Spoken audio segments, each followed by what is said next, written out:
আজকে আমার আব্বা বাজার থেকে নদীর মাছ কিনে এনেছে। অনেকদিন হয় এরকম নদীর তরতাজা মাছ খাই না। চিংড়ি মাছ খেতে আমি ভীষণ পছন্দ করি, আর যদি হয় নদীর এরকম তাজা তাজা চিংড়ি তাহলে তো কোনো কথাই নেই। এরপর মা মাছগুলো কাটতে বসেছে। মা বলছিল এই মাছগুলো কি সবজি দিয়ে রান্না করব, চলো আমরা সবজি নিয়ে আসি। সবজি নিতে এসে মা কাঁচামরিচের গাছ দেখাচ্ছিল। একটা গাছে এতগুলো কাঁচামরিচ ধরেছে। মা বলছিল শখ করে কয়েকটা কাঁচামরিচের চারা লাগিয়েছিলাম, আর এত এত মরিচ এসেছে, দেখে তো অনেক খুশি। আরো নাকি কয়েকটা গাছ বনেছে, আর সবগুলো গাছে নাকি এরকম মরিচ এসেছে। মা বলছে 1 মাস যাবত তো কোনো মরিচ কিনেই খাচ্ছি না। আমার মা কিন্তু প্রায় সবকিছুই বুনে থাকে, কাঁচা মরিচ, পেঁয়াজ, রসুন, আদা সবকিছুই আমাদের বাড়িতেই বুনে। এদিকে দেখি কি সুন্দর ফুল ফুটে আছে। মাকে বলছিলাম এই ফুলগুলো কিসের। মা বলছিল এখানে গাজর বনেছিলাম, আর এগুলো নাকি গাজরের ফুল, দেখতে কিন্তু অনেক সুন্দর। আমার ছেলে বলছিল ফুলের কি সুন্দর গ্রান। এবার ঝড়ে আমার মায়ের শখের সবগুলো জাংলায় ভেঙে গিয়েছে, আর জাংলার সব সবজিগুলো মাটিতে পড়ে গিয়েছে। এখন এই সবজিগুলো কেটে নিচ্ছে। মা বলছিল অনেকগুলো মিষ্টি কুমড়া ধরেছে, কিন্তু এই মিষ্টি কুমড়া নাকি মাটিতে পড়ে পড়ে নষ্ট হয়ে যাচ্ছে, পচে যাচ্ছে। তাই একটা একটা করে সবগুলো মিষ্টি কুমড়াই কেটে নিচ্ছিল। এগুলো নাকি কালকে মা বাজারে দিবে। আরেকটা কাঁচা মিষ্টি কুমড়া কেটে নিচ্ছিল আমাকে রান্না করে খাওয়াবে, কারণ আমি কাঁচা মিষ্টি কুমড়া খেতে বেশি পছন্দ করি পাকা মিষ্টি কুমড়ার থেকে। এইখানে এসে দেখছি আরো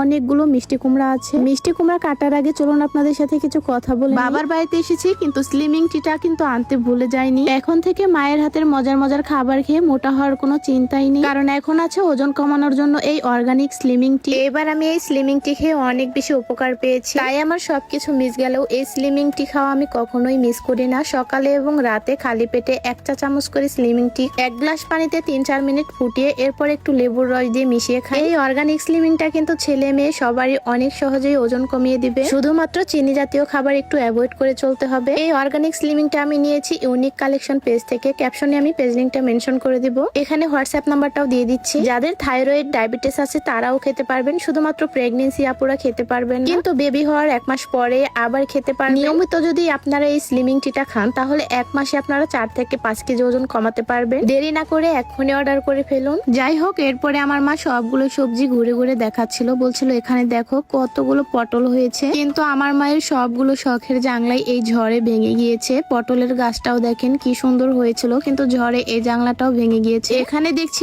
অনেকগুলো পটল ধরছে, আর সবগুলো পটল দেখতে কিন্তু অনেক বড় বড়। আর কালকে নাকি এই সবগুলো পটল ছিঁড়ে ছিঁড়ে বাজারে দিবে। এরপরে আমার মা কিছু মিষ্টি কুমড়ার ডগা ছিঁড়ে নিচ্ছিল। বলছিল এই ডগাগুলো দিয়ে চিংড়ি মাছ রান্না করলে খেতে বেশি মজা লাগবে। আর আমার মা খুব ভালো করেই জানে এই মিষ্টি কুমড়ার ডগা দিয়ে চিংড়ি মাছ রান্না করলে আমি খুবই পছন্দ করি খেতে। অনেকদিন পরে বাবার বাড়িতে এসেছি, আর আমার মা শুধু আমার পছন্দের খাবারগুলোই রান্না করতেছে বেছে বেছে। কিন্তু আমার খুবই মন খারাপ লাগতেছিল, কারণ আমার মায়ের সবগুলো শখের জাংলায় দেখেন ঝড়ে একদম পড়ে গিয়েছে মাটিতে। আর যতগুলো শাকসবজি ধরেছিল সবগুলোই তো মাটিতে পড়ে আছে। এখানে কিন্তু আমার মায়ের হাতে লাগানো আরো শাকসবজির গাছ আছে, পুঁই শাকের গাছ আছে, পটল গাছ আছে, তার সাথে চাল কুমড়ার গাছ আছে। আরেকদিন না হয় সময় করে সবগুলো সবজি গাছই আপনাদেরকে দেখিয়ে দিব। যাবার সময় মা এখান থেকে কাঁচামরিচ কয়েকটা ছিঁড়ে নিয়ে যাচ্ছিল। মা বলছিল আজকে রান্না করতে হবে, তাই আমি প্রতিদিন রান্না করার আগে এরকম ছিঁড়ে ছিঁড়ে নিয়ে রান্না করি। কাঁচামরিচ গুলো দেখতে কিন্তু অনেক বেশি সুন্দর ছিল। এরপরে মা শাকসবজি নিয়ে বাড়িতে যাচ্ছিল। এইদিকে তো গাছতলায় অনেকগুলো আম পড়েছিল, আমি কয়েকটা আম কুড়িয়েও নিয়ে গেলাম বাড়িতে। আমাদের সবগুলো আম গাছের আম পাকা ধরেছে, আর এই আমগুলো খেতে খুবই মিষ্টি। আমি তো সারাদিন শুধু আম কুড়াতেই ব্যস্ত থাকি। মাকে বলছিলাম দাও তোমার শাকসবজিগুলো আমি কেটে ধুয়ে রেডি করে দিই, তুমি রান্নাটা বসিয়ে দাও। এই সবগুলো মিষ্টি কুমড়া শাকগুলো আমি বেছে পরিষ্কার করে দিলাম। এইদিকে আমার মা রান্না বসিয়েছে। রান্না করতে করতে তো একদম সন্ধ্যা হয়ে গিয়েছে। আপনারা তো জানেনই আমার মা সবসময় কিন্তু মাটির চুলাতে রান্না করে, আর মায়ের হাতের রান্না এজন্যই আমার কাছে সবচাইতে বেশি ভালো লাগে। সন্ধ্যাবেলায় মায়ের অনেক বেশি কাজ থাকে, আর এই কাজগুলো করে আস্তে আস্তে একদম রাত হয়ে গিয়েছে রান্না করতে করতে। দেয় সন্ধ্যাবেলায় গরু, বাছুর, হাঁস, মুরগি, কবুতর সবকিছু ঘরে দিতে হয়, এজন্য অনেক বেশি রাত হয়ে যায়। যদিও প্রতিদিন এরকম রাত হয় না, আজকে আমার মা সবগুলো সবজি গাছ ঘুরিয়ে দেখাতে দেখাতে রান্না করতে এসে রাত হয়ে গিয়েছে।